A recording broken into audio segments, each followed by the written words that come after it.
Coach, congratulations on a great season. Thank you. In the way that you had it envisioned, but a lot to be proud of. If you would give us an opening statement, then we'll take some questions. Well, first of all, this is a once in a lifetime experience. I want to make sure that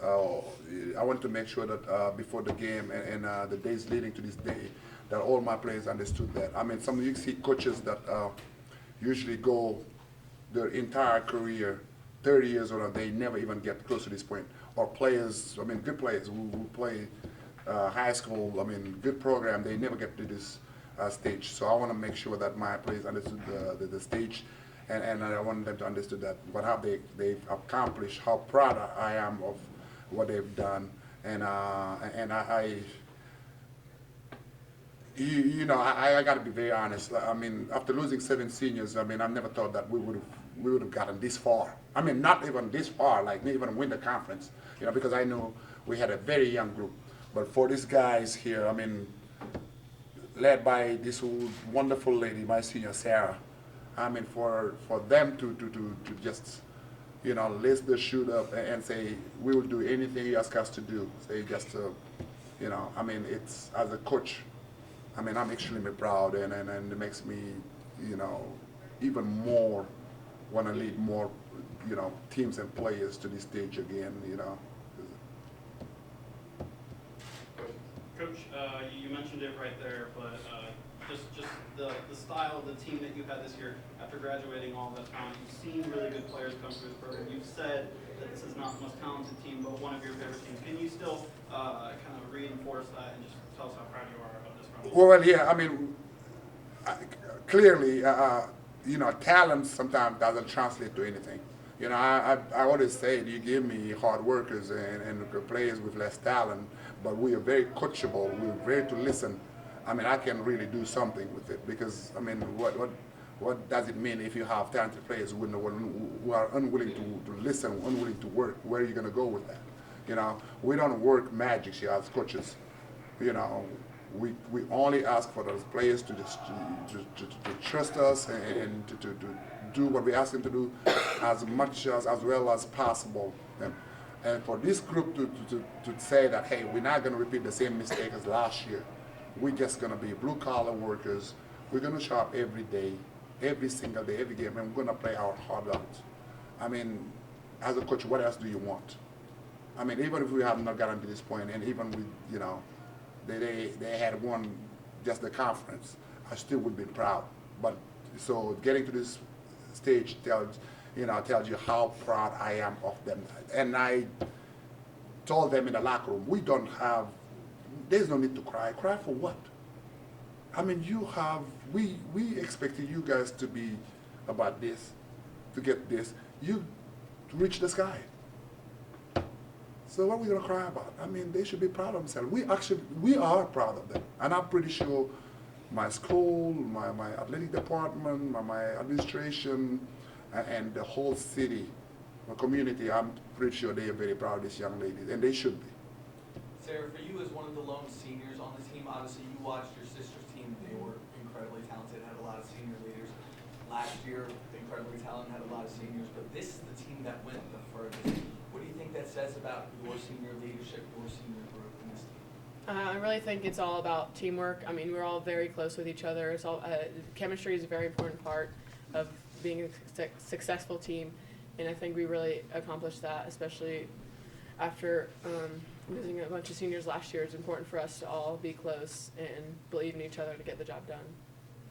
Tristan, you're still trying to hold back emotion. We can see it on the court too. Just trying to elaborate what getting to here meant to you today, and with losing a teammate like her and the 3 other seniors you have that you won't have returning next year. What that void means to you. I think it really just all hit me maybe 40 seconds how much work we put in over the season, and we really did make it this far, and I'm very proud of my team for that. And I think that with the leadership of all our seniors, not just Sarah, Kylie, and I think they all contributed way more than anybody could imagine to the chemistry we have outside of just being on the court with each other.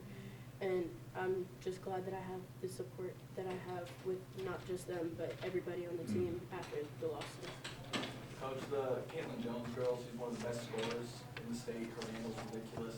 How did you guys plan to guard her today? Holding her from 14 to 12, how do you think? Well, I mean, obviously, when you play against Roseville, I mean, Caitlin Jones' name, she's playing number one. I mean, unless you're a fool, because she's the extremely talented girls and can score in many different ways. But we really trying to keep them to have good offense because we didn't want to let them get out on the fast break because it seems to be a part of what they do. I thought we did a good job with her in the first half. I think she was maybe scoreless, if I'm not mistaken. But then people started hitting shots, which kind of busted through our plan because we didn't expect, because you got people who were shooting about 25%, 20% from the free throw lines.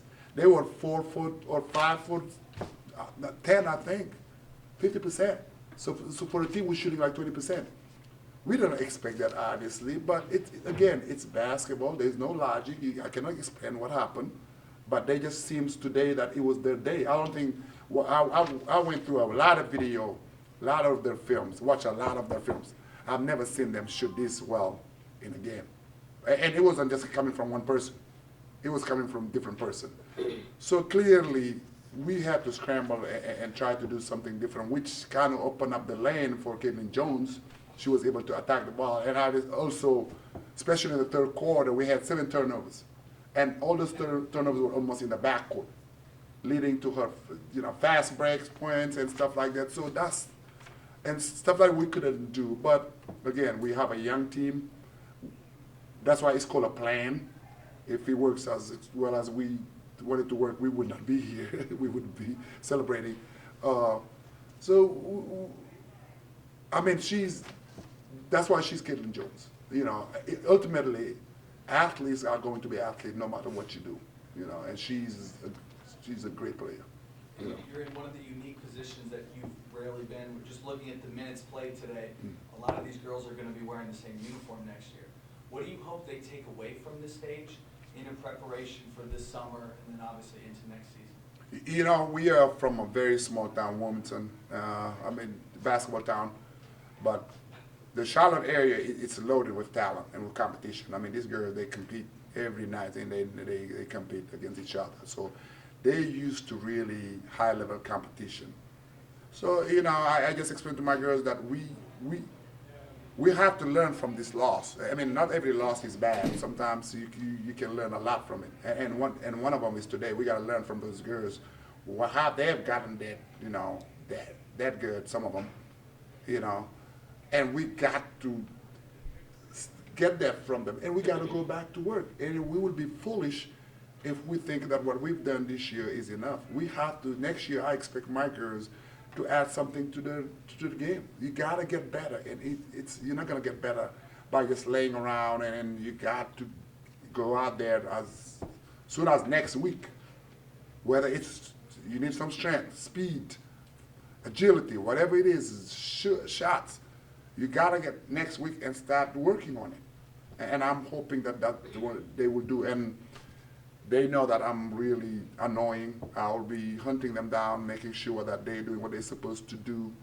And whether they're going to play, if they play AU, they play at a high level.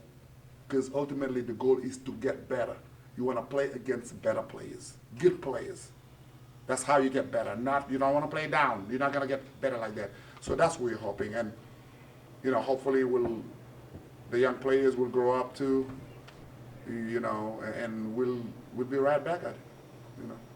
Coach, we've talked a lot about the inexperience this year, but the inexperience in big games. Now that these players do have that experience, how valuable is that? Obviously so much that they've learned this season, but just the experience of playing in big games like this, how valuable is that? It's very valuable, but I would say after the 15th game, we don't have any more freshmen. Because if you play 15 games, now what high school basketball is about, But still, you got to also allow those players to grow up mentally.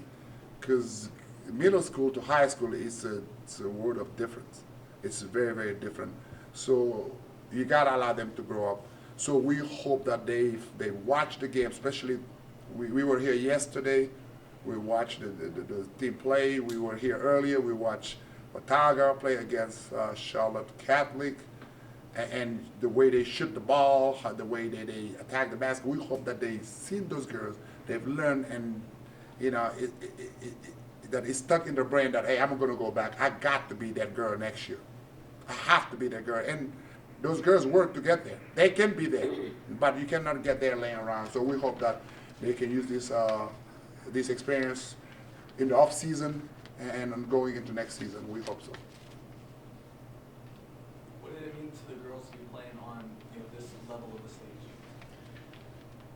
You wanna answer? I think that obviously I know from experience being a freshman in varsity it can be pretty intimidating, but as soon as you jump that ball, all the nerves go away, and it's just another game we've all been playing our whole lives.